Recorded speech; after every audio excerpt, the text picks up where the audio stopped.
What? Nah, I don't want to hit this button. Okay, I don't. What the hell? Nah. Oh man. They really have me doing the whole thing? And if you try to fight it, he doesn't let you. Sephiroth is in control.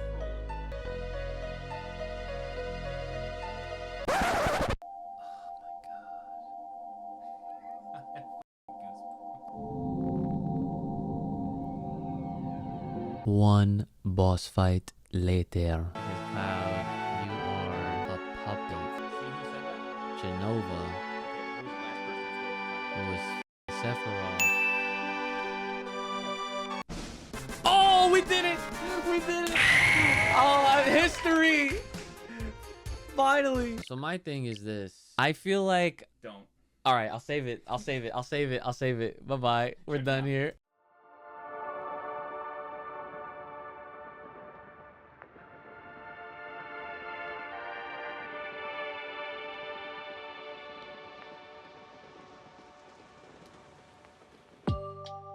Hello, everyone, and welcome to the Final Fantasy VII RE-CAST. The FF7 RE-CAST is a podcast dedicated to the Final Fantasy VII Remake universe. In Episode 7, we'll hear Uchi's thoughts on Disc 1 of the original Final Fantasy VII, now that he's finally completed it 26 years later. Uchi will also watch the FF7 Rebirth theme song announcement trailer for the first time, and we'll break down the trailer together. Finally, we'll speculate on what we think Rebirth will do the same, change, or even omit altogether. This will be the final episode of RE-CAST before the release of Rebirth, so we hope you enjoy.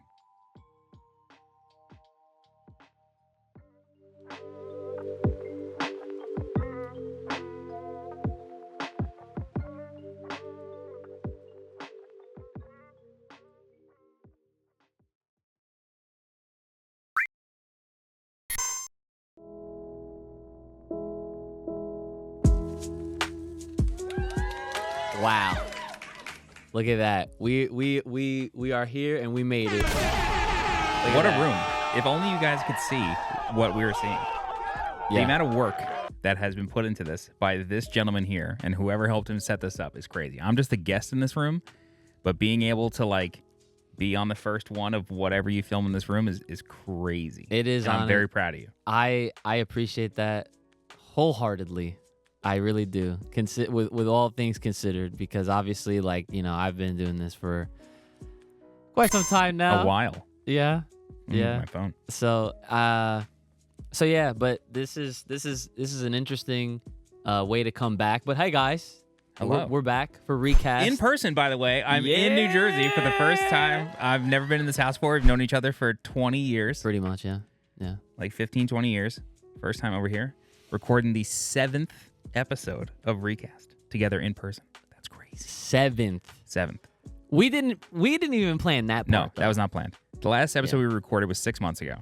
Yeah. That was in June, just before, or is actually when the previous Rebirth trailer came out. So we should start off this episode because, as we saw in the sort of intro of this episode, Ryan has just completed Disc 1 of Final Fantasy VII for the first time.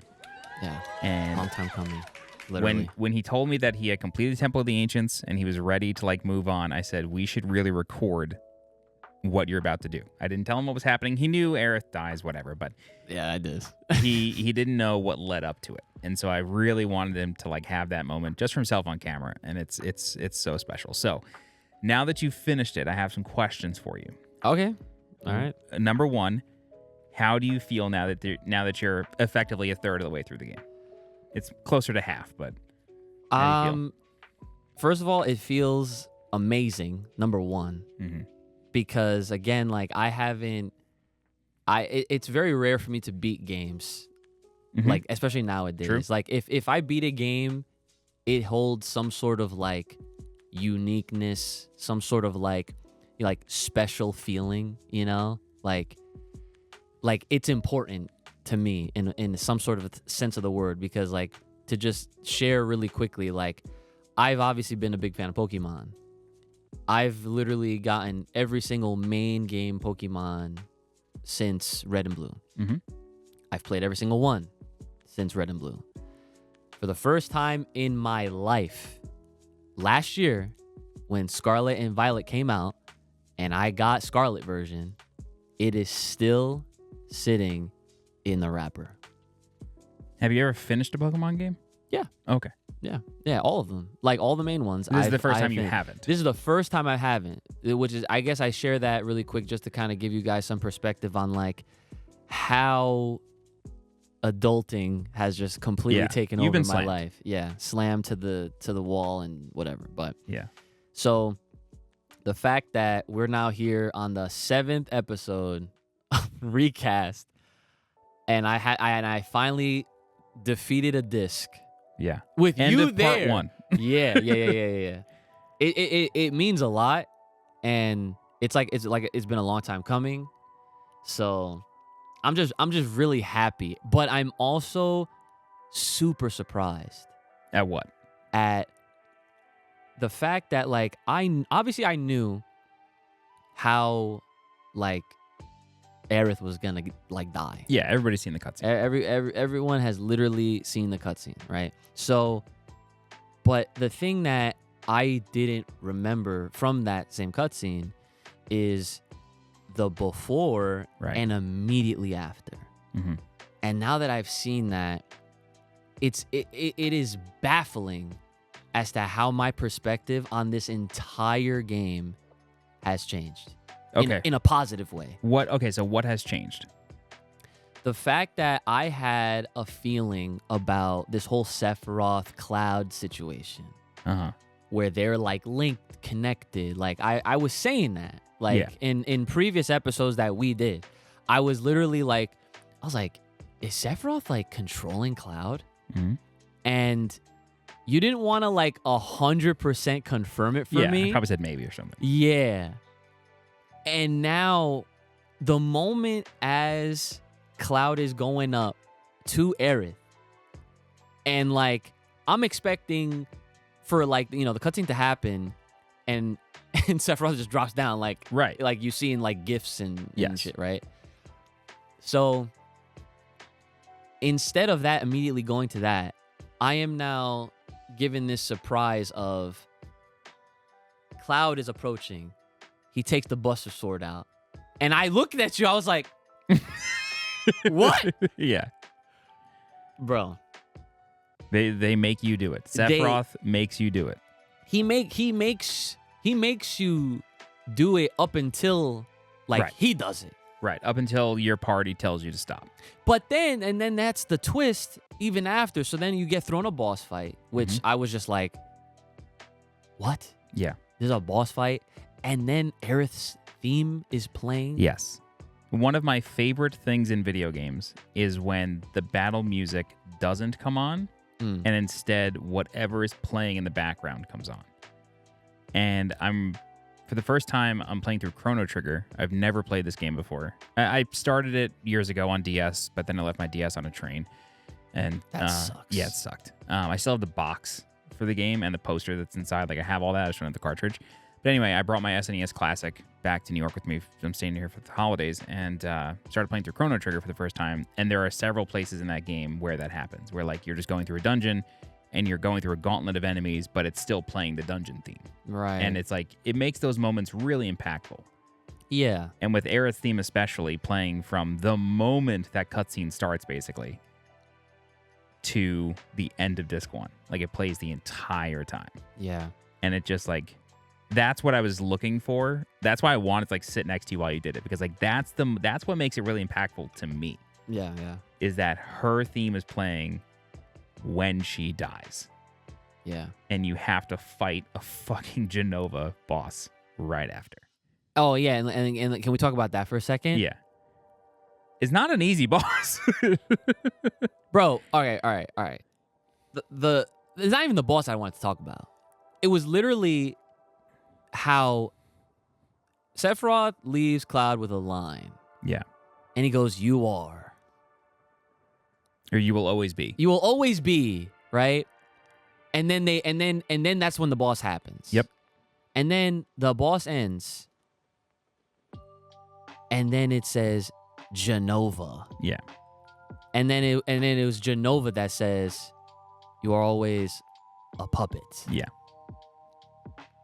And at that moment, that was where my perspective completely just changed. Because now, and this is where you stopped me, and so I stopped the recording from upstairs when I was playing it, where I was like, what I was about to say was, I think that Cloud as a character is more like, I feel like I understand his actions more so than, you know, how people will call him moody and all these things. And, you know, like, he seemed like a character that was kind of just like, he was there, but not like mentally, like he was kind of just going with the flow of things. Yeah. And I think it is literally because he is a puppet. Yeah. Oh my God. Yeah, he's like being ushered in this direction. And he even says in the game, like, I came here on my own free will. At least I thought I did. Right. Yeah. And so like, you finished disc 1. Where do you think it goes from here? We know that, like, you saw that Sephiroth says, like, I'm going across the snowfield to whatever. I forget where he says he's going, but I mean, I know where he's going. But. Well, yeah, you definitely do. Yeah. But so at that moment, I felt like the game, well, I say the game, but like Cloud is trying, he's like conflicted because now that he's being presented with like a direct answer to like why his behavior has been so like whatever and wishy-washy in a sense. Yeah, it's like acknowledging that his own behavior has been weird. Yeah. And he realizes that, and I'm just like, at first he was like, maybe I shouldn't do anything. Maybe I should stop here. Maybe I should stop right here. But then he's like, but no, I gotta go. Like, and it's almost like he's having this internal struggle with himself. Like, it's a mental battle. And you even see Barret, he's just like, I don't know, man. Yeah, Barret literally says, I don't know, man.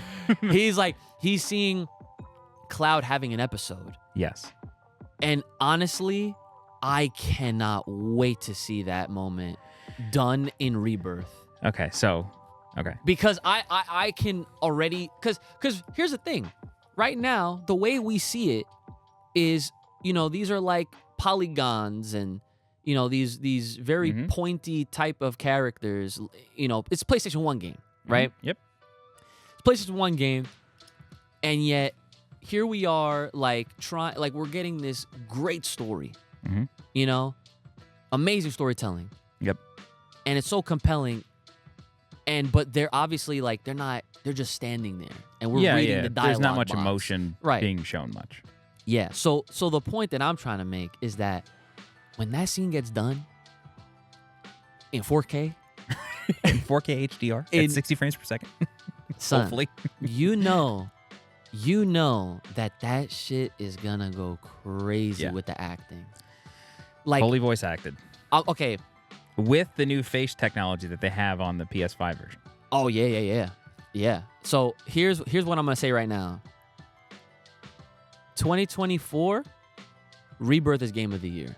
Free. And I don't even gotta like. I don't even know what else could come close. No. At least that's been announced so far. And I'm just happy that came out separate from Spider-Man. Yeah. I would just put that right there. Yeah, I'm really glad that Elden Ring DLC still does not have a release date. Because I was really worried it would be like really close. Yeah. So no, like I don't care what else could possibly come out. Insomniac could literally be like, oh, surprise, Wolverine's right here. Yeah. Well, yeah. I mean, there could be Spider-Man DLC, although I would doubt it. Sure, but like the DLC is not going to be enough, bro. Yeah. Like, dude, this game and the story has effectively changed my life in ways that I did not expect and I was not ready for. And you're only one disc I'm only one motherfucking disc in, son. Yeah. One.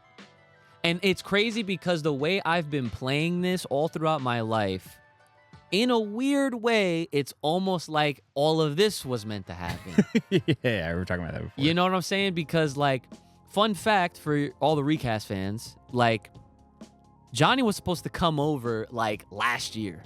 I'm pretty sure it was like last year. Yeah, it was last Christmas. It was a year ago. Okay, yes. Yeah, we were gonna talk about Crisis Core.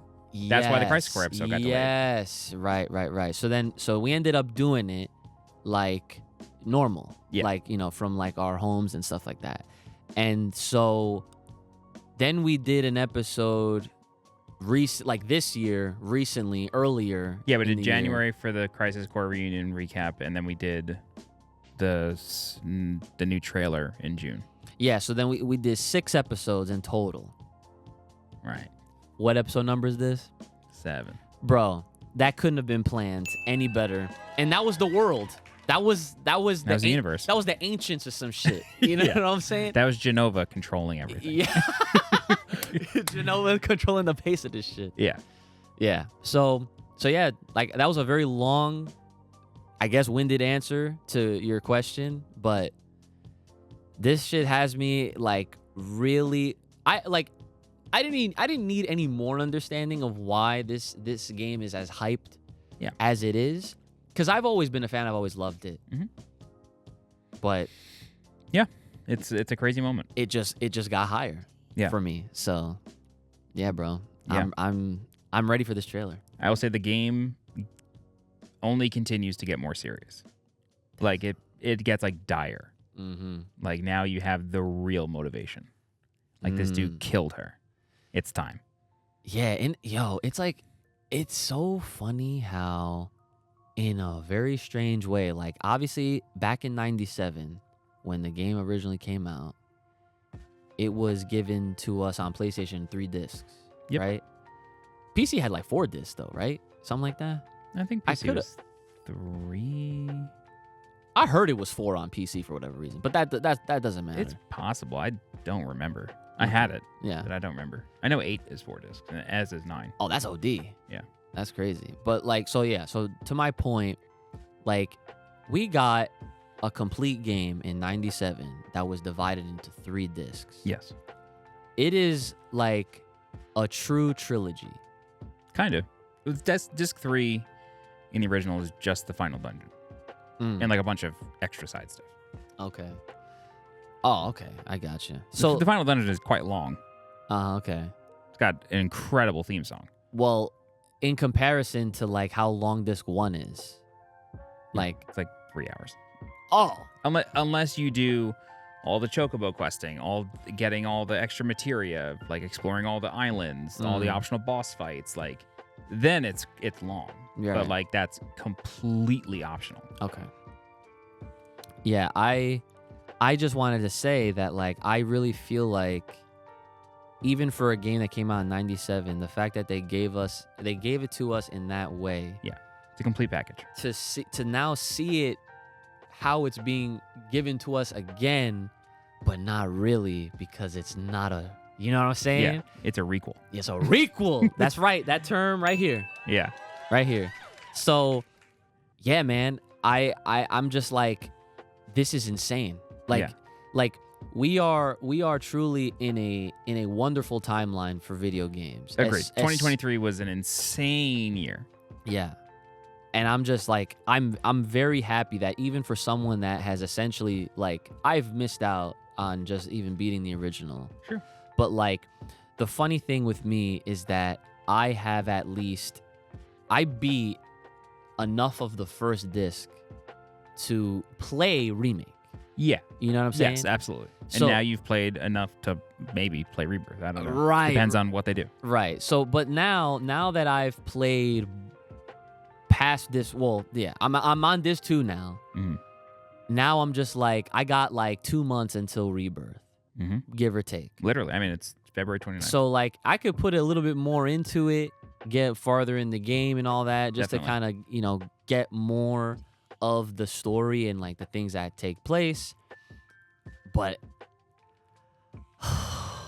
I'm like, I think the way I've been playing it, I feel like is so oddly weird. Well, that's like saying the same thing twice. But like it's oddly correct. Yeah. I kind of agree. Yeah, because like I wish I played the whole thing, the original. Mm-hmm. But the fact that like I played part of disc 1, like up until Midgar, right? Like I got past Midgar, just barely. Like once they like leave, you know, and they're out and about. That's where I was like, okay, I could play Remake now. And then when I finally got on Remake, and man, was that an experience. I wish I still had the VODs. Yeah. Because it was literally 3 streams. I don't know how you stayed up for 27 hours. Dude, it was a 10-hour, a 12-hour, and a 27-hour stream. And I beat that whole fucking game. With all the Red Bull in the world, I don't think I could do that. Broadcasting for 27 hours, that's insane. And I had no energy drinks. Yeah, that's crazy. I don't know how I did it, to be honest. Hope and joy. Well, yeah, and a lot of frustration, not gonna lie. Yeah. Because I was stuck on them damn last, 2 boss fights. Whisper Harbinger's a tough one. They were hard as hell. But yeah. Okay, so this segues us very nicely because Ryan still has not seen the trailer for the... So at the Game Awards this year, for those of you who do not know, Lauren Allred. So at the Game Awards, there was a live sort of concert of this theme song performed by Lauren Allred with a full orchestra backing her, and then they played a trailer behind her. However, a few moments later, Square Enix uploaded that trailer to their YouTube channel, but there is an entire other trailer that plays before what was shown on stage. Very confusing. I don't know why they did that. That's OD. But Ryan still has not seen that first half and probably hasn't watched that second half again. No. Okay. So we normally don't do this on this podcast, but we're going to have a live reaction from Uchi over here. And then we're going to break down the trailer afterward. So let's watch it once all the way through. Okay. And then we'll come back to it. All right, so let's do it. So it's on you. All right. And we're hitting play right now.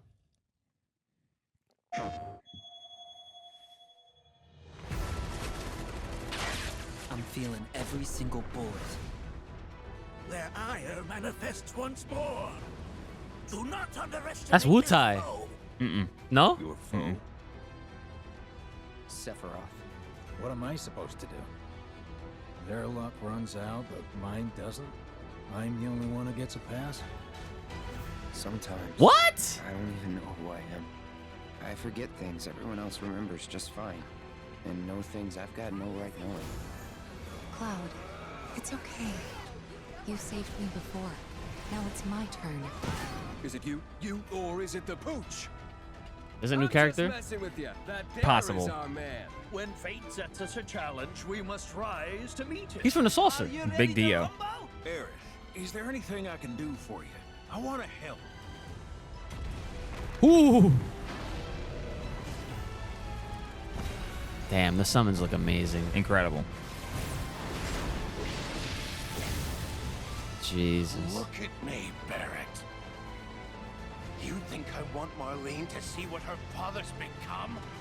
Promise not to tell? When she wakes up, a scary man is gonna kill her. All of that was not shown at the Game Awards. This is worth rewatching.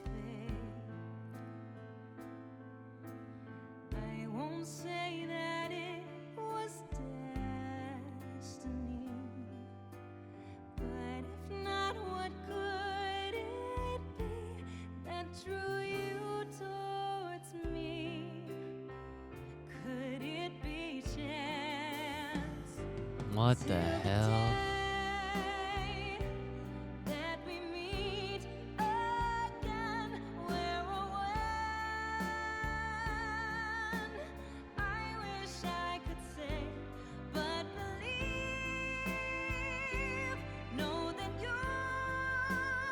Bro. And now you know what that is. Please, I'm begging you. Lend me your strength. Bro, she's living. I've been calling this. She is not, even if she dies, she's not dying. Okay. Let's go through it again. I'm convinced, and I've been saying this for a long time, that I feel like based on how people have had their opinions and thoughts about like, or not just the thoughts and opinions, but like there was always the murmurs and rumors that there was a way to save Aerith. Yeah, sure. Yeah. You know what I'm saying? Like, and now I think this is the chance that everyone will have, whether it's a choice, Right. or it's just something that's like hardwired into the fucking game. Okay. But it'll be interesting. Clearly, there is some timeline Loki type of shit happening. Yeah. Because like Zack is again playable. That much is obvious. And Seems like it. I called that shit too. Yeah. I really did. So yeah, so we're gonna run it back. Do you want it with audio and everything on too, or nah? Yeah, sure. For the breakdown? Okay. Because we'll stop and start it a bunch. Okay. I'm feeling every single bullet. All right, pause it. Okay. Okay. He said, I'm feeling every single bullet. What do you think that means?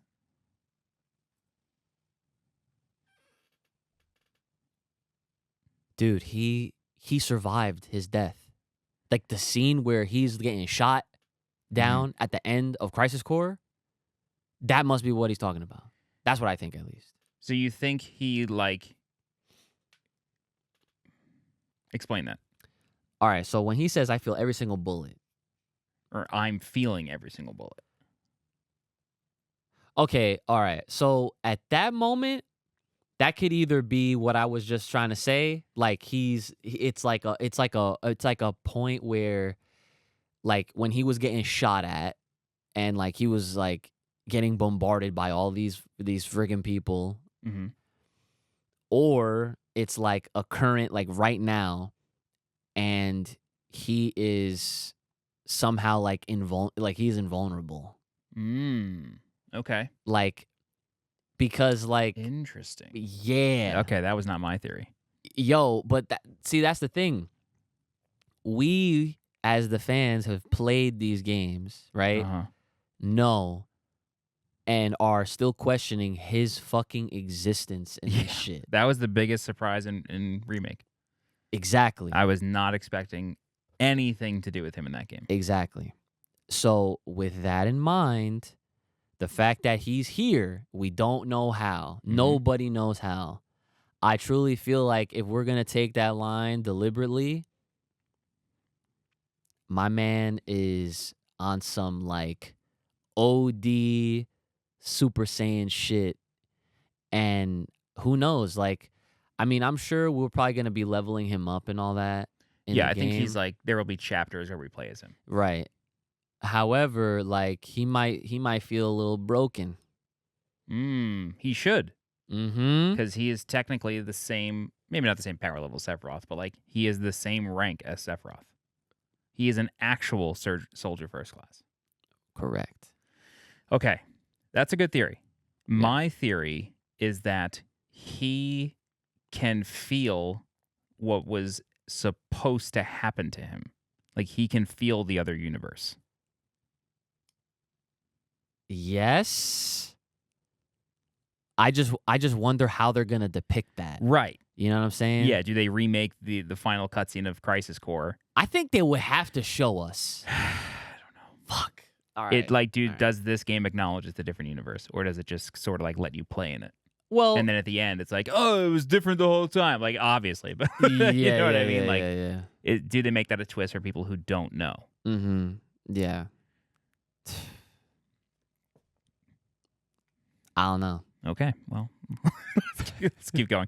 So you asked if this was Wutai right here. Yeah. You could. I'm going to tell you to pause it again. Okay. So hit it. Fire manifests once more. Stop. It's fine. So, sort of in that smoke. So this is almost certainly. Oh, I forgot you could do that. This is almost certainly underneath Cosmo Canyon in the cave of the Gi. Okay. Which is where Red 13 learns about his father's fate. Oh. Do you remember that? Vaguely. Okay, so I think this is the cutscene that plays before the boss fight there, Gi Natak. Mm-hmm. The big sort of like native-looking dude who you could just use an X potion on because he's undead and it kills him. Okay. So I think that's this. I'm almost certain because Bugenhagen like never adventures into the world in the original game at least, Okay. except for one very specific place that you don't know about yet. Well, you technically know about it, but you don't know where it is. So that's what I think. I don't think there's any changes here. Do you? Nah. Okay, let's keep going. Do not underestimate this foe. Your foe? Vincent. Sephiroth. What am I supposed to Okay. Okay. This confuses the shit out of This me. part right here? Yeah. Okay. So we see this is why I think Zack is playable. This looks like a in-game cutscene kind of thing. This is not like a cinematic sort of like the intro was. Like that to me, I think is like the opening cinematic of Rebirth is that. Or at the very least, the part that plays after the flashback or something. Anyway, I think what's happening here is Biggs is alive in another universe. He didn't survive in the remake universe. Like, he didn't like survive in the same way that like he is dead to Cloud, Aerith, Barret, Red 13, Tifa. Like he is dead to them. This is a separate universe that Zack is in, and Biggs is somehow alive.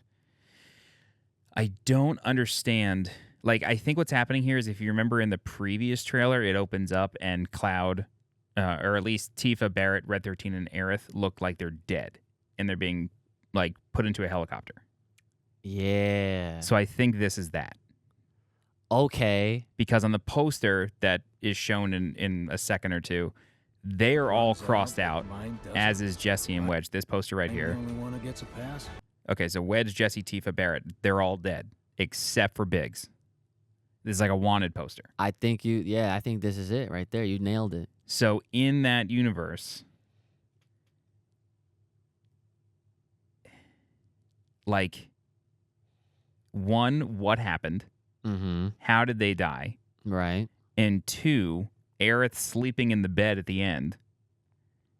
That's got to be this universe. Yeah. But if you remember, in that previous trailer, she is being put into a helicopter as well. Right. But I think this is where I'm speculating. Obviously, we're all speculating. We're all speculating, yeah. I don't think any of them are dead. I think Jesse and Wedge might be because they technically should have died on the in the pillar when they dropped the plate on Sector 7. I don't think that changed because the Whispers were there. That played out kind of how it should have. But I think Tifa and Barret are like arrested and are like being held by Shinra, but the public is told they're dead. And Aerith, in this book right here, Traces of Two Pasts, there's a deal made with, what is Aerith's stepmom's name? Jesus. I feel so bad. Yeah, I forgot about her name. Ilfana. No, not Ilfana. Elmira. Jesus. So in this book, Traces of Two Past, Elmira's backstory is kind of like fleshed out, as is Aerith. Okay. So Elmira is basically in a mob family that runs Sector 5, and that's why she lives in that gangster house.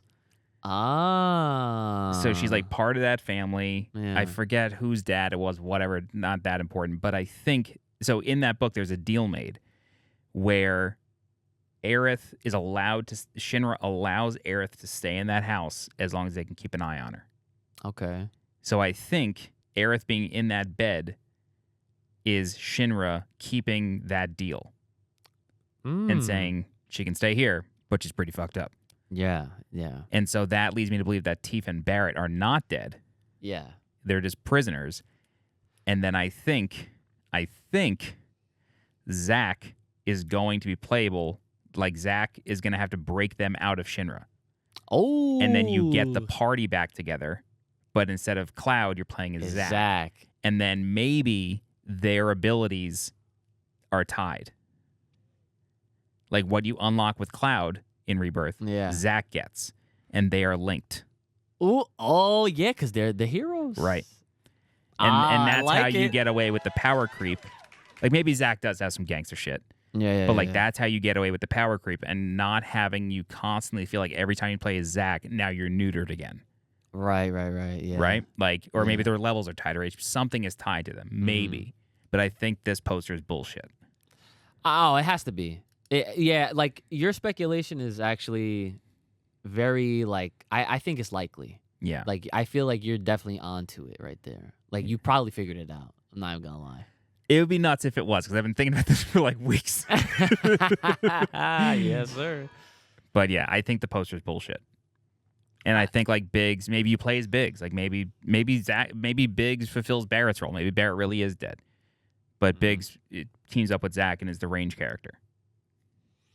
Yeah, it is interesting to say the least, but Yeah. yeah. All right, let's keep going then. Sometimes I don't even know what. You can keep going. I want you to listen to what he's saying. Okay, let me go back a little bit then. Well, he was saying sometimes. I don't even know who I am. I don't know. I forget things everyone else remembers just fine. And know things I've got no right knowing. He said that sometimes he'd be forgetting things. Is this Cloud talking? Yes. Dude, I feel bad for this guy. He is so fucked. His brain is scrambled You know what I'm eggs. saying? Like this poor man is out here literally he's being puppeteered hard. Yeah. They're fucking with his actions, with his emotions, and even his memories. Okay. So we just finished disc 1. Yes. Cloud says to the party just before the disc ends, I'm Cloud Strife, ex-soldier from Nibelheim. Right. Sephiroth burned down my town 5 years ago. But he sort of like says he's like questioning himself. Mm-hmm. I think this dialogue is that moment. He knows things he has no business knowing. He's forgetting things he should know. And Tifa says, it's okay. That's a good friend. Is it? Ah! Okay, all right. We gotta keep going. That's just OD. Cloud, it's okay. You saved me before. Now Tifa with the gangster Kate Sith throw here. Oh, Sick. yeah. The dual tech, I love it. Now hold on. Aerith said you saved me before. That's Tifa. Oh, that's Tifa talking? Okay, never mind. it's my turn. Is it you, or is it the pooch? Pause it here. So this guy, you asked if it was a new character. Mm-hmm. I think they're just renaming him. His name was Coates in the original. He's the guy that takes you to the Chocobo races from Coral Prison. Oh, He wears a green coat. okay. I think so. In the press kit, his name is Gus something, but I think they just renamed him. Okay, So cool. I'm just messing with you. That there is our man. When fate sets us a challenge, we Dio must the God. rise to meet it. Man, he look fuck. Yo, you see his bro, my you see man Cloud's is- limp ass handshake? dude. He's like, first of all, this guy is huge. He has muscles that don't exist on human beings. He's huge. Arnold wishes he was that jacked in Bro. the 70s. Yeah, like this shot is kind of like OD. It's making Cloud look like a scrawny little wimp. Yeah. That's crazy. Man, my man is jacked. All right. Are you ready to rumble? Kate Here. Sip. Is there anything I can do for you? Pause here. Do you find his speech odd? Like how he's talking? Yeah. Not accent or anything, just what he's saying. Honestly, I don't even remember what he does as far like I know like I remember him as a character. Like he's a dude where he like flies the plane. Yes. But I'm trying like I honestly it's been a while since I like played the part where he was involved and Mhm. like I don't even remember like what he does. All right. So in the original, Cid is like an asshole. Right, okay. He yells at not his wife. Shara's not his wife, but the Mhm. woman who lives with him and takes care of him. He just berates her. You find out why later. Mhm. Not that it's deserved, but you do Right. find out why. He also chain smokes in the original game. No cigarette here. Kind of a bummer. But he's being very kind. Oh, that's because this is a brand new timeline. But Johnny. Or do you think he's scamming them? Oh, yeah, I guess he could be. If you think of it like that. Like maybe he's on the run from Shinra or something. And he's like trying to hide it by like helping them or something. Like it's just so weird that he's this different. Well, I mean, that could also be like trailer trickery is what I call it. Could be. Yeah. Totally could be. You know. Maybe she scolded him for being an asshole and now he's being nice. Yeah.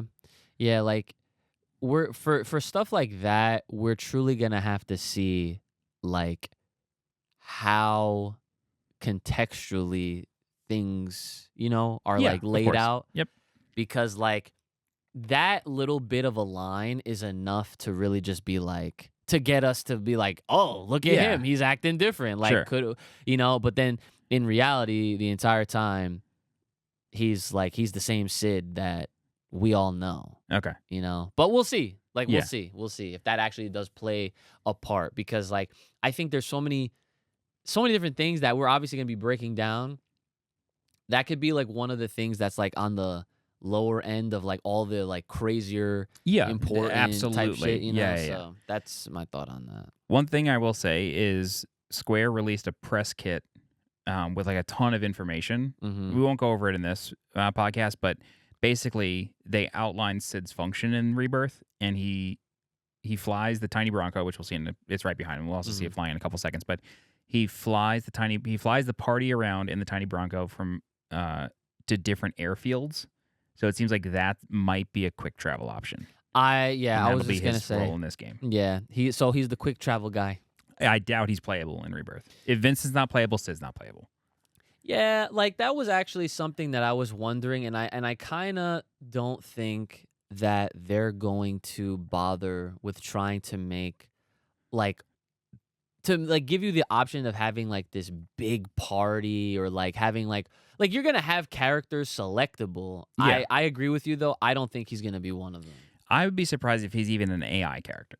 I'd be shocked if he even shows up in battle. Yeah, I'd be surprised. Mm. Maybe at the very end. Okay. But like if you have Vincent as an AI character and just say he's like around, Mm-hmm. like they haven't even really said how much Vincent's gonna be active. Like just that you don't control him. Yeah. So I don't know. Yeah. All right. So let's see. I want to help. The godlike summons. Phoenix looks insane. Yeah. Brand new Bahamut too. Different Bahamut from Remake. Look at me, Barret. You think I You want to pause it? You know who that is? No. That's Dyne. That is Marlene's actual father. Do you remember the guy in Coral Prison after you get chucked out of Gold Saucer? They put you in prison in the desert. Yeah. And then Barret is like, I know where we are. This was my hometown. And then Dyne is like out in the desert, and it's a one-on-one fight with Barret and Dyne. He also has a gun for an arm. Really? Yeah, you did this. I don't remember it. Yeah, so Dyne is Marlene's actual dad. Damn. Okay. And basically, the story is that Barret. This was years before the events of Final Fantasy VII. It's shown in game. This whole thing is shown in game. Mm. Forget how many years prior it is. Maybe a couple. But basically, Shinra comes to Coral and says, "We know there's Mako here. We want to put in a reactor." So they meet with the town, and it's up to the town to decide if they want it. Barret is actually all for it because he's like, this will be really good for the town. It'll make us money. Like, it'll bring us out of poverty. Like, it's only good. And Dyne's like seeing right through it. And he's like, no, it's bullshit. Like, they're going to destroy this town. It's not a good thing. And you're an idiot for thinking it's good. Yeah. And then basically Barret and Dyne leave the town. I forget exactly why. But as they come back, Shinra is like destroying the town. Like Scarlet is there, and I think it's just Scarlet, but she has infantry troops there. They're burning down the village. And then like they see Barret and Dyne, they start shooting at them, and they're on top of railroad tracks. And then like Dyne slips, Barret grabs them, but then they both get shot in the arm. And that's how they each lose an arm. That's why they each lost an opposite arm. Wow. And so then Barret finds Dyne in the desert, and they fight. Now the question is, in the original, they fight, and then Dyne is like mortally wounded, but then commits suicide, and he jumps down a cliff. Do you think that's going to be in Rebirth? Do you think he's either going to live, or do you think he still dies but doesn't actually commit suicide? Because if he committed suicide, this game would have to be rated M. And it's not. It's rated teen.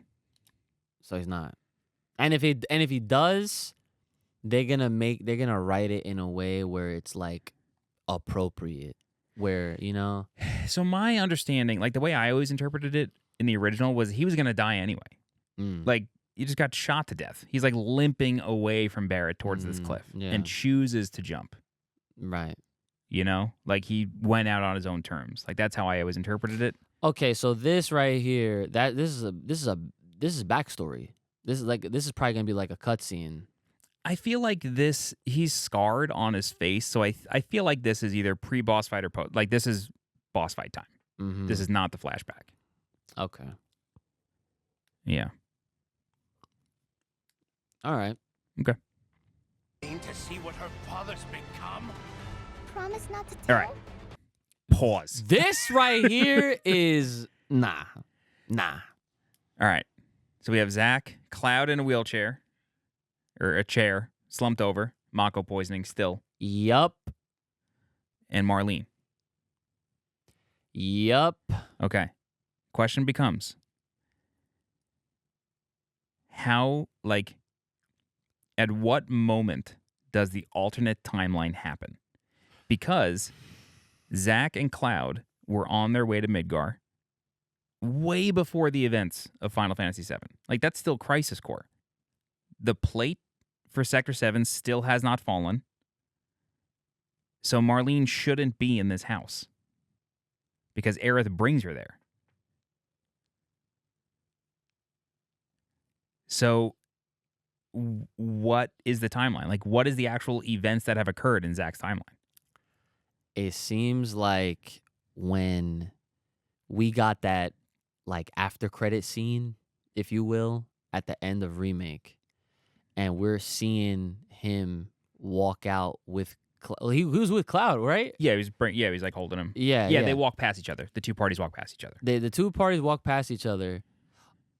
Wait a minute. Am I remembering this wrong? I feel like, am I mixing up what happens in Crisis Core when he, like, because, oh yeah, I must be a little bit then, because we see Zack at the end of Remake, but he's all battered and like looked like he just like survived whatever fight he was in. Yeah, he's like there's like dust and dirt on his face. Right, he's right. like sort of like hobbling with the sword a bit. And it's just him. Yeah, he's like, Cloud, we made it.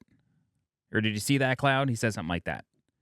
So that means that, oh my God. All right. So that means that basically what's going on is that obviously he never died from that battle. Yeah. I mean, that's confirmed in Remake. Yeah, that is confirmed. But the bigger takeaway is that he still has Cloud. Yeah. He still has Cloud, and he's still bringing him around. Yeah, but why is Marlene in Aerith's house? Well, see that much I feel like Marlene is a character that is being fed information. Because how the fuck is how does she know that Aerith is gonna die? There is a long-standing rumor from like the 90s, from like when this game first came out. Is she an ancient too? That's a rumor. Oh my God. That's always been like a question. Because she knows things. She knows things. Oh, yeah. That In Advent Children, she knows things. Like when the rain starts after Cloud kills Kadaj or Sephiroth, the rain starts, and then Marlene looks up and says, "Is it her?" And then like gets a flash of Aerith, and knows to bring people to the church to heal them of the geostigma. In the original 7, she knows something at the very end. Like in the final cutscene, she knows something. And like when Aerith comes to her rescue in Remake in the bar, when Sung is there about to kidnap her, she like looks at Aerith and understands. Like she knows something. So I really think they're gonna play into that in this game. Yeah, I think I think that line kind of gives it away for sure. Like if it's been like a rumor and like it's been speculated from fans, it may only make sense. Yeah. That's crazy. I hope they put it in that direction and not just child's intuition. Like, yeah, definitely. Because that's like they're setting it up for something, but then it's just like, oh no, she's just OD with her predictions and whatever. She's just well behaved now. Like that'd be lame. I am curious if, like, so at the end of the Yuffie DLC of Remake, Zack goes to the church looking for Aerith. He's like pacing outside the door, figuring out what to say to her because he knows it's been 5 or 6 years.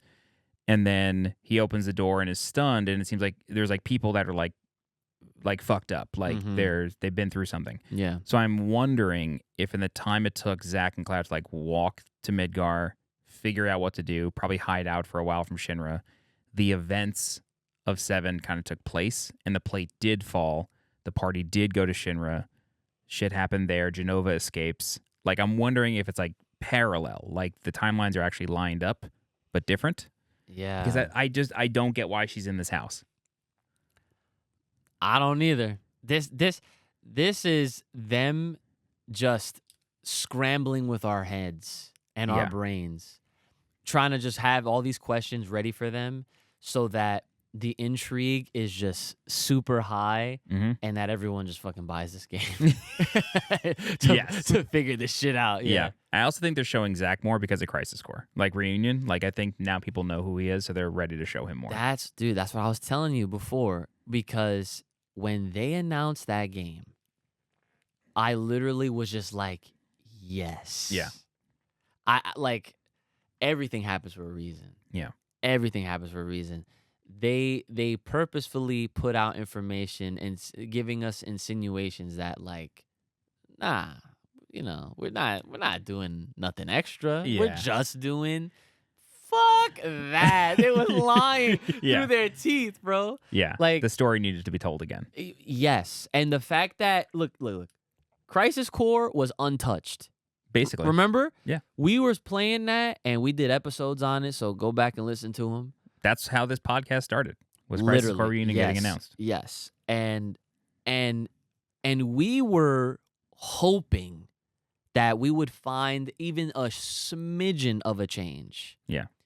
And it turns out it was literally a true remake, if you will, of the PSP game. With the exception of a few small things that hopefully are just small things. Oh yeah, like you was telling me, like the Buster Sword was different, Somebody right? in my comments a week or two ago said that the Buster Sword design in the cutscenes, like the actual 720p PSP cutscenes, the Buster Sword is the remake Buster Sword and not the original one. They went back and edited those cutscenes. That could... I'm actually curious, is it just the final one? Hold on. Like the final cutscene is different? I know the final cutscene is different. I did look at that. Crisis Core Reunion, Junon fight. That's actually a really... That's a good eye right there. If you like freaking pointed that out, like that's actually pretty sick. Yep. It's different. That's the remake Buster Sword. In the Junon fight cutscene between Genesis, Sephiroth, and Angel. On the PSP? No. In Reunion. Oh, in Reunion. Yeah, they updated it. So it's changed in basically every cutscene. So, yeah, is that major? Is it not? I don't know. But, yeah, they had to retell his story. They had to retell his story because they knew that Zack's role is important for this remake universe. That's going to be the final thing we talk about in this breakdown. So, let's continue. All right. There's a very small thing. When she wakes up, a staring man is gonna kill her. Okay. Crazy. The energy from Marlene is insane. All right, so one thing I want to mention. Yeah. Pause. Jesse Raspberry. Jesse. That's Jesse. You know what's funny? I didn't want to say anything because I was like unsure, but I'm like, she looks familiar and I don't know why. So that's Jesse. I mean, obviously not. No one's saying that's Jesse in the game, but that's Jesse. That's got to be her. Yeah. Second thing I'll say is in that press kit, they talk about basically a lot of what you see in this trailer, like Cloud in that other outfit, the big like demon looking dude, and the black dog, and Aerith singing. So this is the this is at the Gold Saucer. This is in the theater square. There is a play in the original game that's like happening there. I think it might be Loveless. I'm pretty sure it's Loveless in Rebirth. But anyway, in Rebirth, that is going to be an interactive play now. So like you're going to go through that play, and that's what this is showing. Okay. So the big dude is actually Barret. The black dog is Red 13. Everybody's just in costume. Yeah. Now, the other thing that I'll say is in that press kit, they said that the singer can change. This is all VR. This is like a VR experience in Gold Saucer. The singer can change. In this trailer, it's Aerith. It could be Tifa. They don't say exactly who it could be, but I assume it's the same as whoever you go on a date with. So it could be Tifa, Aerith, Yuffie, or Barret. Okay. Yeah. All right. But that's Jessie. That's fire. That's got to be Jessie. If it's VR, it means that it was probably recorded before she died. Or maybe timelines are coming together. I don't know. Is she dead? Is she not dead? Uh-huh. That is the question. Yeah.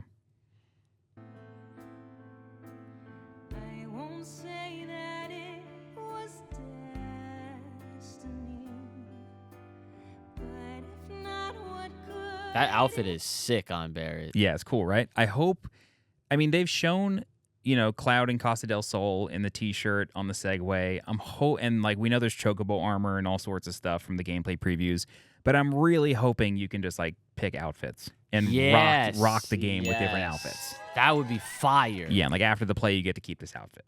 Like that'd be cool. Yeah. I like that. I feel like doing stuff like that gives the game like more life in a way. Especially an open world game like this. Right. Like you want to have all that freedom. And if they're doing Chocobo armor, they've got to do player armor. Right. Yeah. Yeah. That only makes sense. Yeah.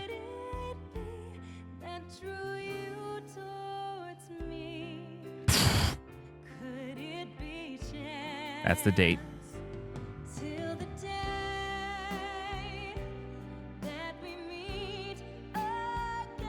Okay, here. So this is Cid flying the tiny Bronco. The tiny Bronco. This is something that only happens for 10 seconds in the original before it gets shot down and then becomes a boat. So interesting. We know about the airstrip mechanics, so the tiny Bronco will probably fly. Mm-hmm. As soon as you see Yuffie, pause it again. Okay.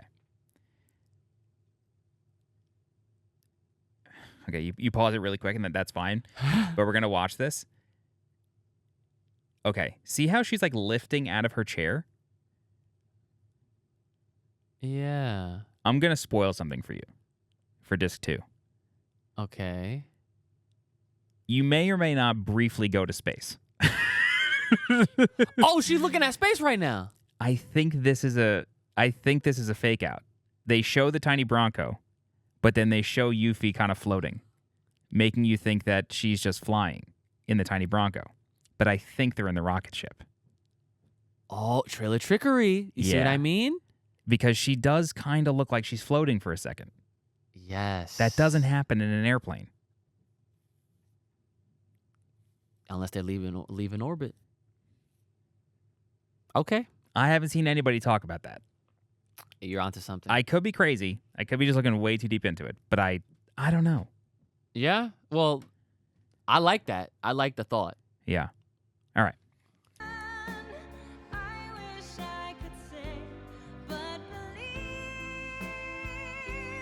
The new facial expressions are just crazy. Yeah. The bed. What the fuck are we looking at here? Okay. All right. I have a hunch. This is a weird one. Yeah. Weird game. I don't, we see how Aerith goes, right? She gets, like Cloud walks her into that body of water where, like, that fight takes place, her death takes place, and he lets her sink to, like, the floor of that water. So I'm not going to immediately just jump and say, like, oh, like, this is after she died and da-da-da-da. because if I said that, that would make a lot of things way more confusing. Mhm. Like extremely way more confusing. Right. Like that's where she dies. So like the Right. fact that we're seeing her here. You think this might be after her death? Yeah, but that's the dilemma I'm in Uh-huh. with this, this hunch that I have, is because like it does seem like at this moment in time she is dead. And that is her corpse. It's a terrible thing to Yikes. right? Yeah. But I mean, like, she's an ancient, so, I feel like her body might not actually just like Right, they're waiting for it to wither. return to the planet or something. Yeah. So, I mean, who knows? Maybe after that moment, I don't know how that would happen, considering that this is assuming Zack's timeline, Mm-hmm.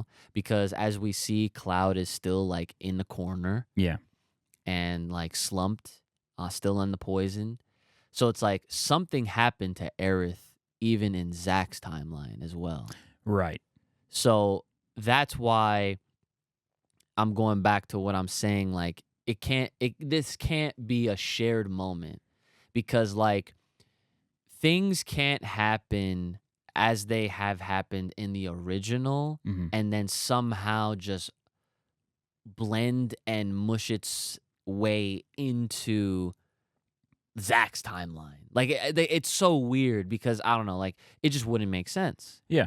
I understand what you're saying. So yeah, so basically ultimately what I'm trying to point out is that something happened to Aerith. Yeah. We don't even know if she's actually dead in here. But yeah. Could she? I mean, Marlene says if she wakes up, somebody's going to come stab her. A bad man's going to come kill her. Oh, true. So okay. Could just be sleeping. Yeah. Wait. It's Cloud. Could be. It's Cloud. Because if he's a puppet, and if she wakes, imagine the scene. She wakes up, and Cloud then wakes up. Oh! Wow, that could be real. Yo, dude. That could be a thing. That's what I'm saying. Because, like, if he's been a puppet, which he has, there's proof. Yep. She wakes up, and if in the original, right? In the original, before we see Sephiroth come down, what happens? It looks like Cloud is about to kill her, right? He whips out the Buster Sword. You try to refrain, and no matter what you do, you keep hitting the button. He keeps getting closer and closer, and then until Tifa says stop, and then Sephiroth is the one that does it. But Sephiroth wanted Cloud to do it. Yeah. Wow. Yo, look at me. Look at me, son. Okay. All these years in the making. Okay. All right. This is good that you said that, because this can tie into what I think. Okay, go ahead. No. We have to keep watching this. Oh, okay, sorry.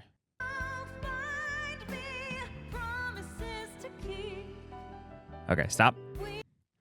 There are whispers in the background. The ghosts, the plot ghosts. They're trying to make sure that this happens. But aren't they gone?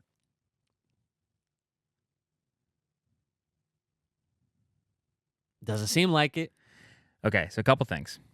I'm just gonna write so I don't forget. My man is classic. He got his notebook. My man, the handy dandy. I need to get you a chair. All right, so plot ghosts are here. I really hope that this game does not end the same as Remake, where we fight a Whisper Harbinger and then Sephiroth is the final boss again. I really hope that doesn't happen, and I'm worried that's what this is alluding to.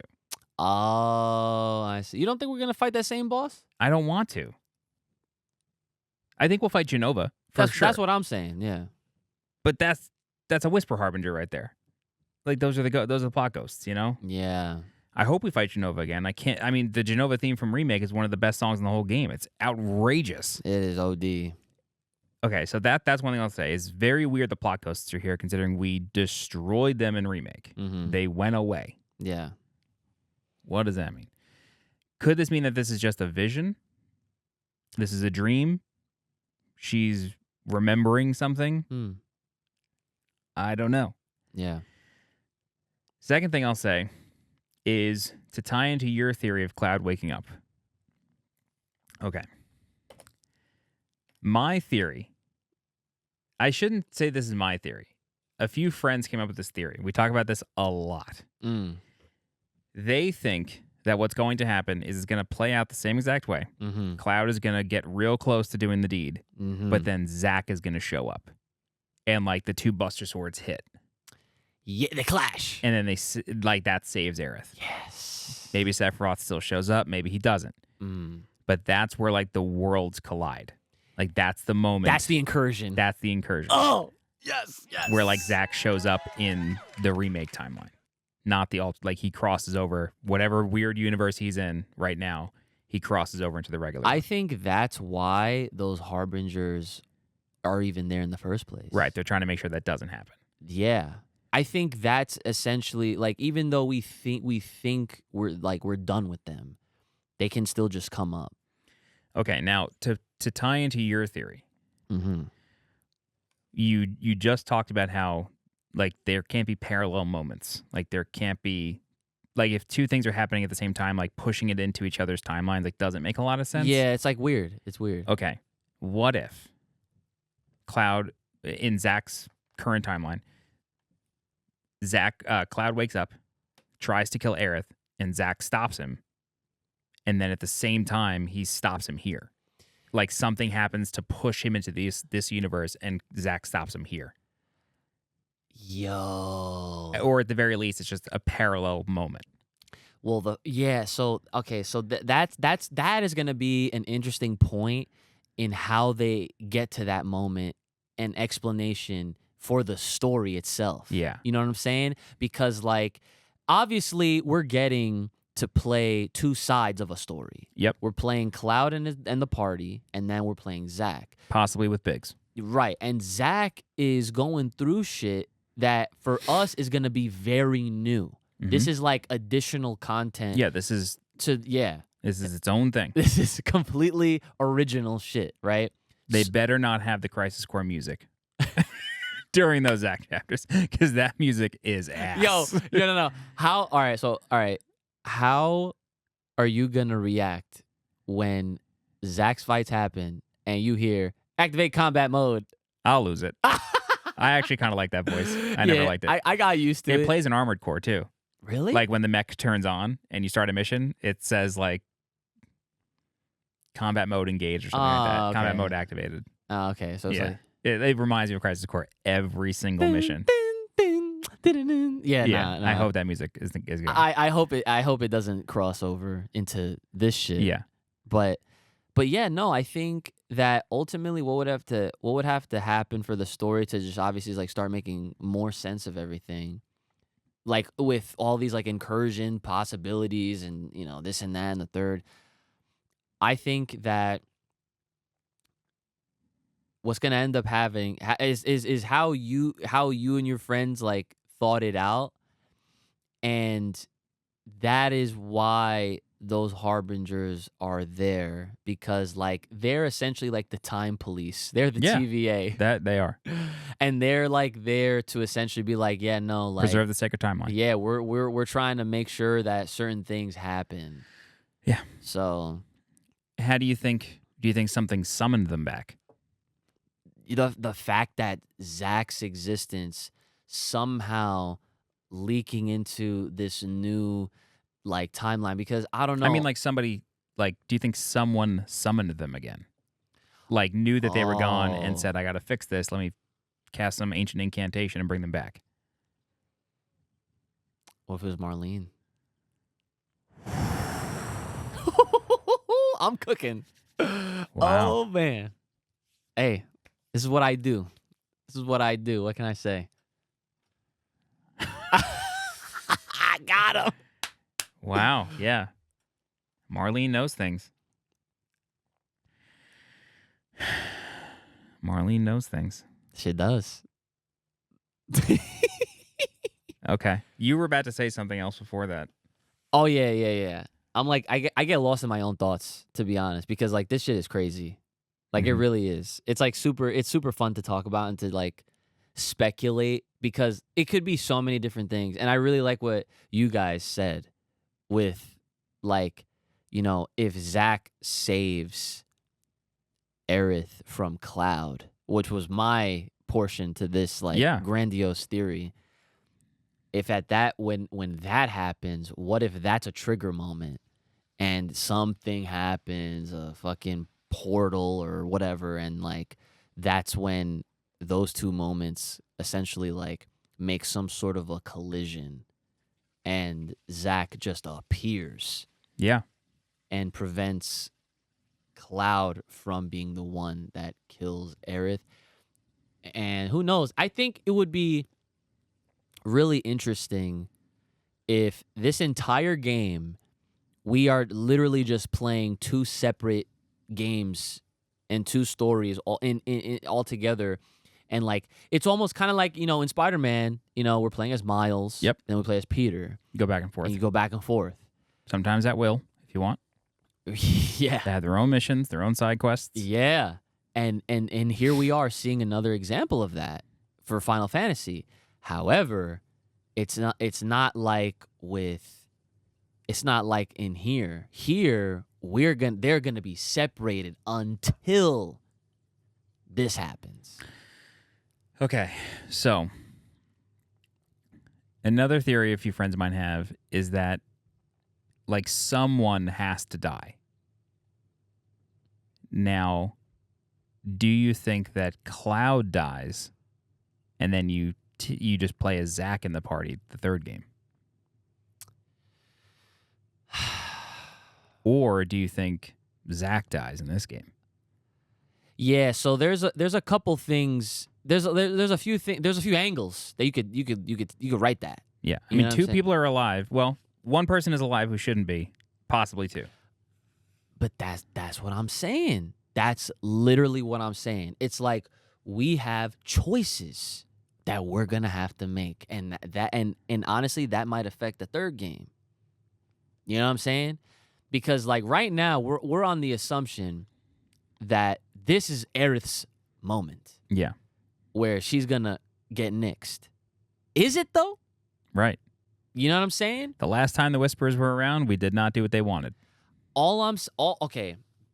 I think ultimately, no matter who it is that dies, I think that the story that they're going to try to tell is that it's going to end with everyone like being alive on at some level, some way, some shape or form. Because like they're going out of their way to tell us this story and tell Zack's story, and it's just like we know he dies a very sad death. Mm-hmm. We know Aerith dies a very tragic death. Mm-hmm.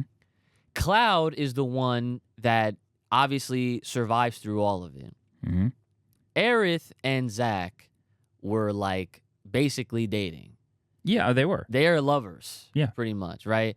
So the fact that in their original games, Final Fantasy VII and Crisis Core, they're dead. I think this is the time to actually show like they're not gonna die. They're gonna be able to like Zack is gonna be able to return to her like he was supposed to.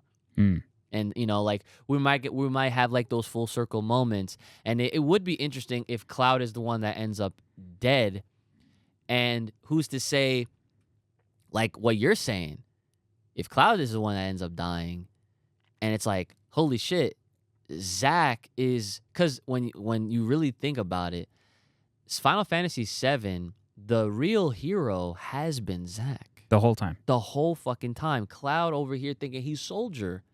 He never made that shit. Yeah. He never got that rank. He is Zack's living legacy. He's the legacy, and he thinks because he had the suit on, he woke up, he was like, oh, I guess I'm Mm-hmm. I've got all these memories of doing all these things. right. He's been a placeholder this entire time. Cloud, one of the most popular characters in the history of video games, a placeholder. A puppet. See what I mean? Do you see? Yo, son. Yeah.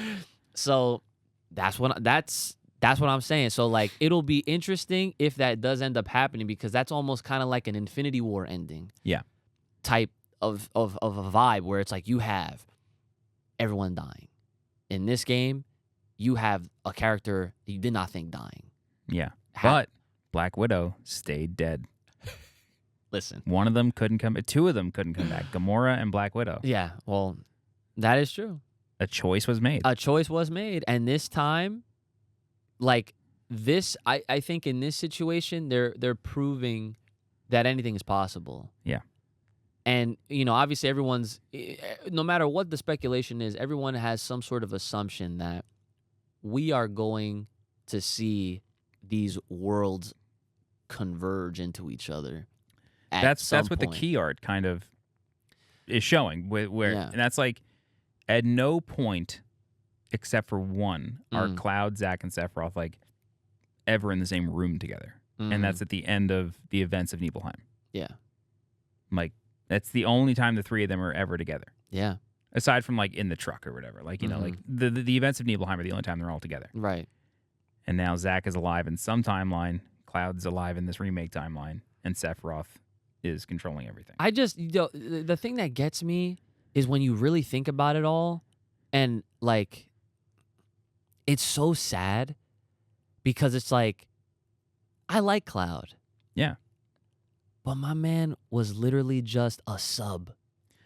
So what I will tell you is, as you continue to play 7, you will really like Cloud. I definitely, I think that right now, this is like the part that I'm in the original game. Yeah. Is Cloud's redemption arc. In a sense. You're not even there yet. Oh, well, like, I'm building towards that. Yeah. Yeah. So they have, the developers of the remake trilogy, I'm almost positive they themselves have compared it to Star Wars. Like, you have A New Hope.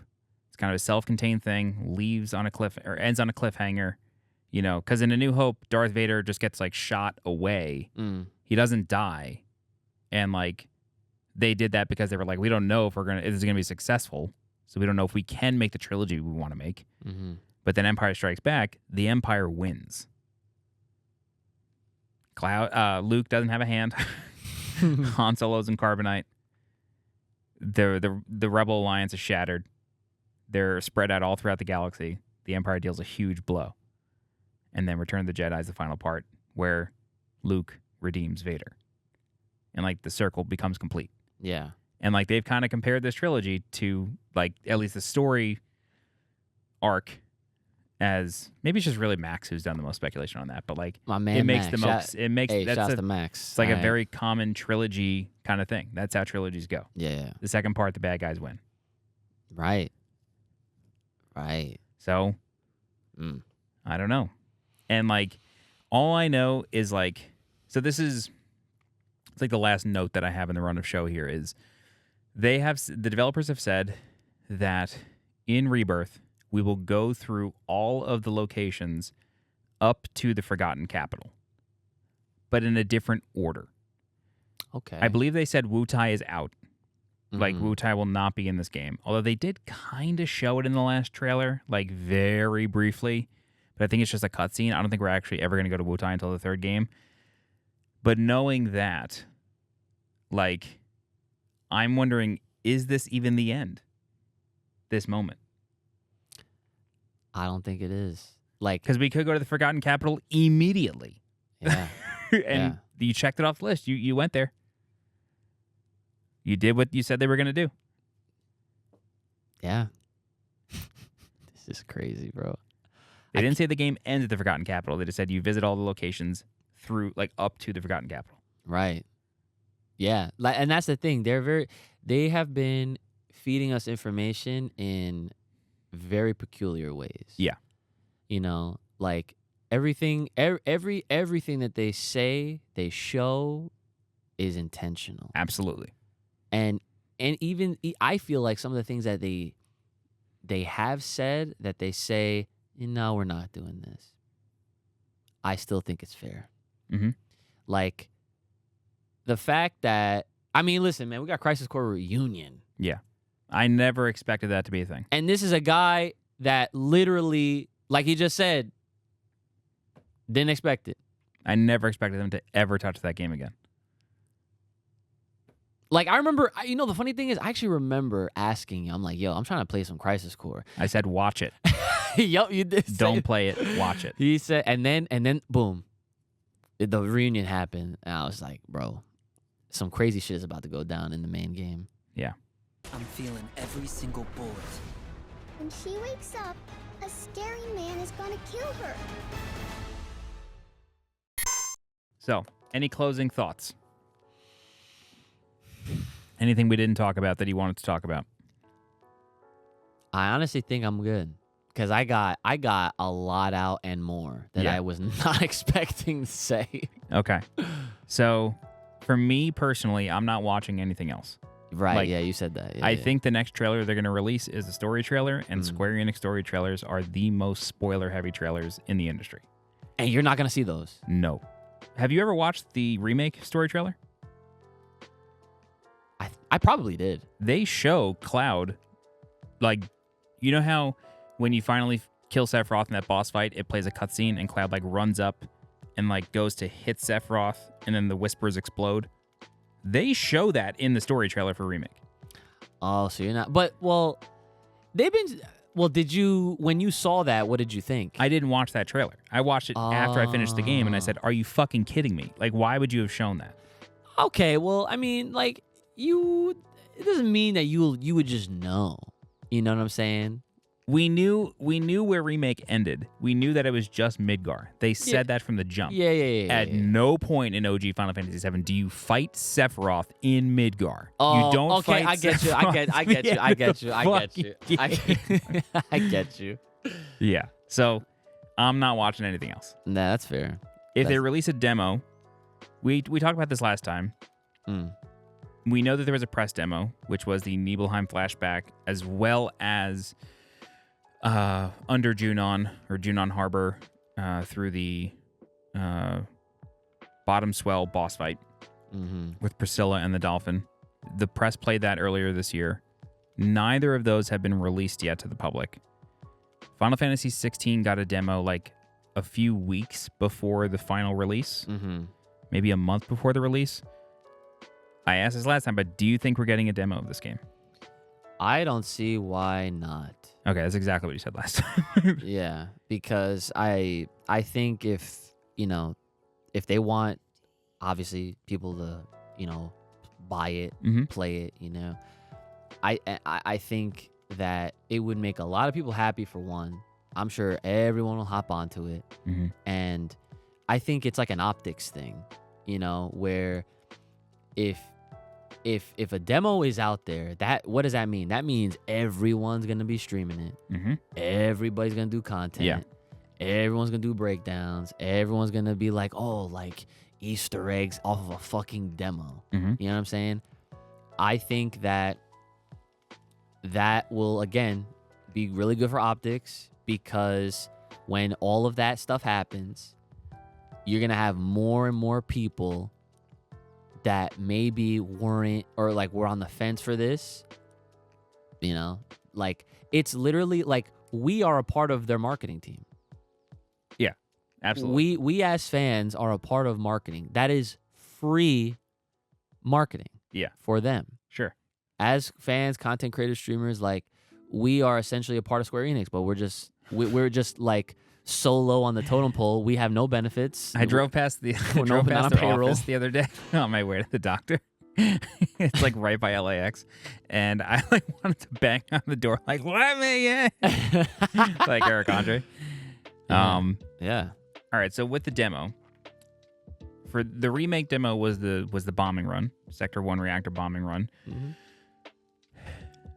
So that ended right after the Guard Scorpion. The press, however, got to play the escape. It continued for them. So, do you think if we got a demo, would we get both the flashback and the Junon Harbor section, or do you think it would just be one of them? I think it would just have to be one of them. Which one do you think it would be? The first one that you said. The flashback? Yeah.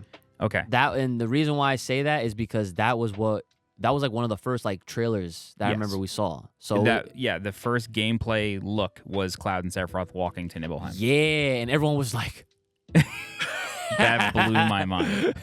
And I think you said Sephiroth is playable. Yeah. I didn't think he was.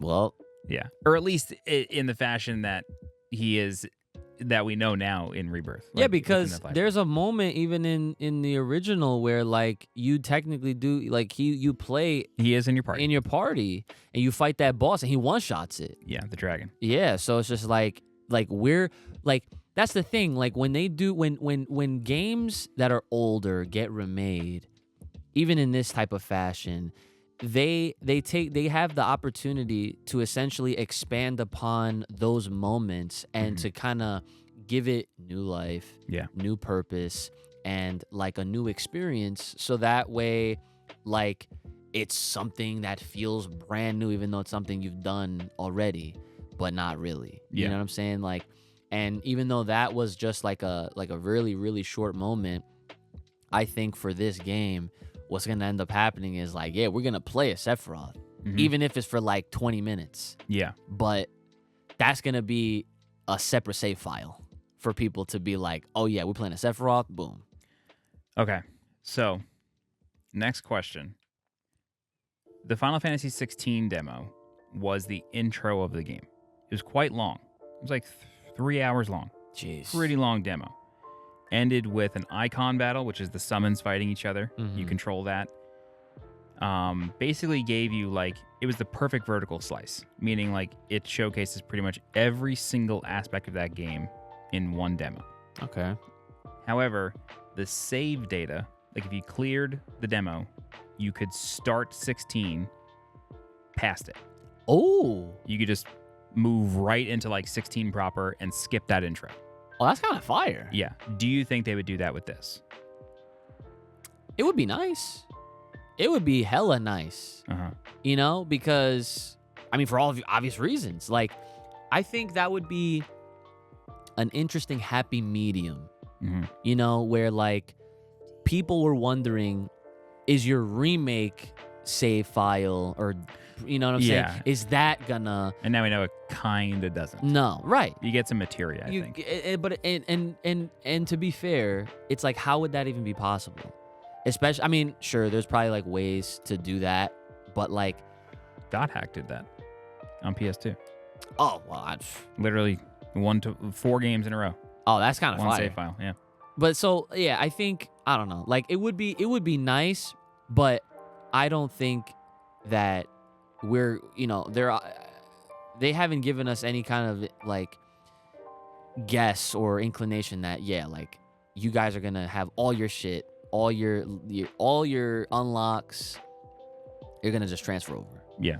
So I think what would be nice is if they do a demo, and just like with 16, we have like X amount of hours to put in, and then, you know, if we play it and we beat it, whatever, and we have that save data, that would be dope, because then that means that I feel like strategically a lot more people will hop on it, so that way they get further into the story. Yeah. And as a result, they can beat the game faster. Square did market the 16 demo like that. Like, carry your progress over into the main game. Yeah, exactly. So I think if they release a demo, it will be the flashback. And I agree with you. Like, at least I hope you can carry over your save.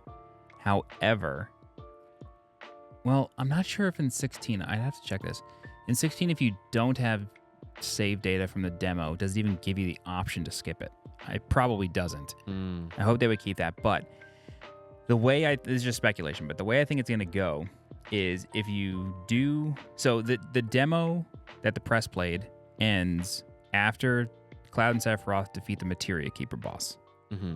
This is before they go into the reactor in Mount Evil, and before Sephiroth finds Genova, learns that he's created, which, you know, thinks he's birthed from Genova, before he burns down the town, before Cloud fights him, before Zack is not part of this at this point, before Tifa's father gets murdered, before Tifa gets mortally wounded, like before all that. So I think if it did carry over, I think what is likely is that is the break point in the story of the flashback. And then it's like they kill Materia Keeper, who is not a boss in the flashback. He's a boss in Mount Nibble when you go there in like current timeline in 7, before you go to Rocket Town. But I think you kill Materia Keeper, and then it goes back to the present, and then like you like kind of meet the party for the first time in Rebirth there, and then you continue with the story, and then learn like what happens after that. Yeah. I think it'd be nice if they did carry over the save data, just because like this game is going to be so fucking long. Absolutely. 2 discs. Yo. And the flashback is very similar to Remake in terms of gameplay. It's a closed area. Wait a minute. Rebirth is 2 discs. Yeah. That means the third one's going to be 3. That'd be cool. Do you think the third one's PS5 or PS6? Ooh. Nah, that is a whole episode. Yeah. That's a whole that'll other be episode. the post-Rebirth episode. Yeah.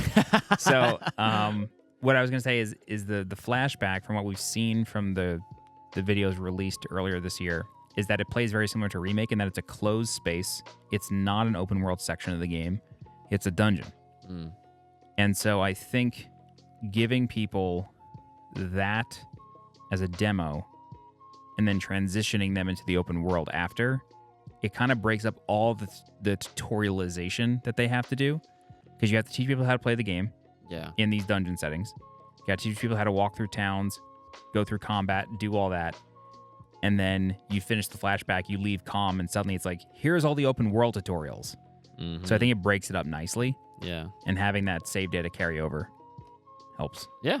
Yeah. Like that would be the best case scenario. I was gonna ask you, like, do you think that Square, I personally don't think they're gonna do this. I think we're past this era, but do you think they're gonna try to sell the demo behind something else? So it's really funny you say this, because I said to you yesterday when I was looking through your PS1 collection. Oh, yes. Everybody bought Brave Fencer Musashi for the Final Fantasy VIII demo. That's what sold that game. Right. And everybody bought Zone of the Enders for the Metal Gear Solid 2 demo. That's what sold that game. Not Right. that Zone of the Enders is a bad game. Not that Brave Fencer Musashi is a bad game. They're both great games. Right. I don't think Square has any releases. Right. Yeah. Visions of Mana was announced, but with no right. release date. Right. That's really all I could see. Unless they've got some, like, have they remastered ActRaiser kind of surprise and shadow drop that? Maybe they tie it behind one of those. I don't know. I doubt it, though. Yeah, like I figured the answer would be no. Yeah, Rebirth sells itself. It does. It really does. And like to think that this is going to be an interesting time because Remake came out during the pandemic. Yes, it did. At the start of the pandemic. pandemic. At the fucking start. Didn't know if you were going to get that game. That's how crazy it was. And literally, I feel like a global pandemic or not, that game still did crazy numbers. It sold like 7 million in the first month. It was basically like Elden Ring numbers. It was crazy. So now I'm wondering, there's no pandemic. It's a new year, 2024, 4 years after when Remake came out. Yeah. I know this game is going to fucking go crazy and it's going to blow up. So yeah, like you said, like it does sell itself. It clearly sold itself. It didn't need to hide behind anything else. The amount of people waiting to buy a PlayStation 5 for a game like this, forget it. Yeah, like, oh yeah, and I asked you, I was like, yo, so what happens when they do a bundle? Like, oh, free, bought, see, day one. Day one. That's what me and Spider-Man. If that's a specially branded console, done. Specially branded, you can't get the plates. Done. I love it. So what's the art? So, PlayStation 3 had an Advent Children version. Yeah. Which was another, like, it felt like another nail in the coffin of Remake at that time. And it had the Fenrir wolf emblem that was on Cloud's pauldron in Advent Children. That's all it was. Final Fantasy 13 had really nice art on a white console. I think it was Japan exclusive. It was a white slim. That was really nice artwork on that. Mm-hmm. I think it might have even been etched. It was pink. Oh yeah, I kind of remember that. Yeah, I always wanted that console. What would the art be? It would either have to be a symbol, maybe the High Wind. Maybe it's Art of the High Wind, or maybe it's the party. Maybe it's Meteor.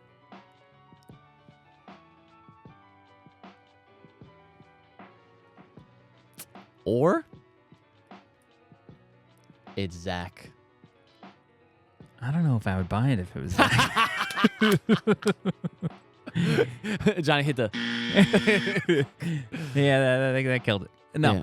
if it was like Cloud and Zack back to back or something, easy. Easy. What about with Sephiroth? Yeah, Sephiroth in the middle, like basically like sort of like the key art, like like that, like the Crisis Core reunion. Oh, I got one. I got one for you. It's that, but Aerith. Okay, I don't know if we spoke about this, and I'm sorry to like prolong this podcast. I'm sorry. Yeah, sorry. But on the I don't know if we ever spoke about this, but on the Crisis Core reunion box art, there's raindrops, but they look like they're going in reverse. You talked to me about this separately, like Okay. outside of this. Yeah. I'm still wondering if that's anything. And like, oh shit, Uh-oh. Zack, I'm feeling every single bullet. Maybe he's like reliving it, and then the rain is going up instead of down. Like the moment is reversing, and he survives. See, that's what See, I was like terrible at trying to explain what I was like saying with that before, but you got it. You got it. You got it. Yeah. Oh my God, this is insane. Yeah. Wow, what an episode. I don't even know how long Episode 7. this is. It's gotta be 3 hours. That's my guess. It's gotta be 3 hours. We took 2 breaks. We did. But we'll see. We'll see how long this actually ends up being. But look at that. Episode 7, guys. A special one 7. for sure. That we were in the same room for this one. Incredible. That is incredible. That energy is incredible. That is that is incredible ass energy. All that Mako. Yeah. Mhm. The live stream The in this live room. stream in this room. We're in the man. basement. We're close to the ground. Yeah, you see the green? Yeah. Yeah. Also, one thing I will say is you could skip that book. You don't have to read it. Oh, yeah, I don't too recommend bad. it. It's not written well. It tells some interesting stories, but you could just look it up. Yeah. Look up a synopsis. Yeah, I bought it for the hype. And I did want to read it, but Johnny beat me to it, and he was like, "Yeah, don't bother." Yeah, I don't know. I don't think it's that great. Or just read the Aerith one. But yeah. Yeah, all right. Well, I guess at this point, make sure you guys are liking, sharing, subscribing. Hitting Johnny up on his channel as well. Yeah. I'm no longer on Twitter. I know we always say that at the end, but I'm no longer on Twitter, so. Oh, really? Join my Discord. I deactivated my Twitter. Damn. Yeah, I'm done. Good for you. It feels really good. I'm sure it does. It's like liberating. Yeah. Anyway, we'll come back with another episode after Rebirth at some point. I'm sure like this notebook's going to be filled with questions of where we go from here. So just to recap, not like this episode, but for what you were saying. So you're not watching any Nothing. trailers that come out before that game drops. If the demo comes out, I'll play the demo. Yeah. But I'm not watching another trailer for this game. All right. Not reading any more releases. Nothing. So are we gonna come back after a potential demo drops, or are we gonna just wait until we're both done beating the game? If there's something in that demo that is like, what? Oh, come on. We'll do something. You know they're gonna have to give us There something. wasn't in the remake demo. Oh no? It played bombing you're run right, played out yeah. exactly the same. Yeah. Exactly the same. That was oh no, you know what? No. We could go on for another 15 minutes. Yeah. I'm letting that one go. All right. Yeah. I'd be shocked if there was anything in the demo. Marlene. Shows up. She's the mix. Yeah. All right, guys. Well, that was episode 7 of RE-CAST, your favorite Final Fantasy podcast, and I cannot wait until Rebirth is literally in our hands. We just have to survive until February 29th. Yeah, we just have to survive until then. You took a week off already. I did. I just have to make sure that I just have my whole weekend like open. Yeah. I do not think I'm going to be able to beat it in that week. I probably would, unless what happens to me happens again Yeah. when I crack it. Unless like, I just skip all the side shit. Because it's an open world game. It's gonna be nuts. Yeah, yeah, yeah. I mean, you know, it's nice to do side things like when you can, because it does help with like, you know, level progression and all that kind of stuff. But if we're trying, it's like, are we gonna now are people gonna be treating this like as like a Marvel type of MCU where it's like it's a big movie, everyone has to go see it, and like just so that they don't get spoiled? Yeah. Oh yeah. Oh, absolutely. So yeah, does everybody rush through it? I don't know. Yeah.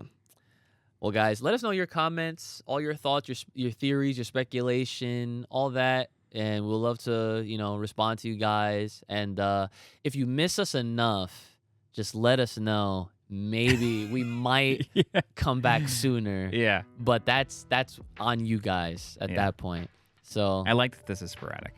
I kind of do too. Yeah. It feels less stressful, especially because like I got like mad things going on. Yeah, and it feels like an event. Right. Yeah, I like that. And it's a reunion. Ah, the play on words. All right. Well, yeah, that's enough out of us, guys. Like I said, just hit us up. Links in the description. As always, make sure you guys are taking care of yourself. May the power protect, keep it locked, little right here on this recast. Stay safe, stay clean, stay the hell inside, and we'll see y'all next time.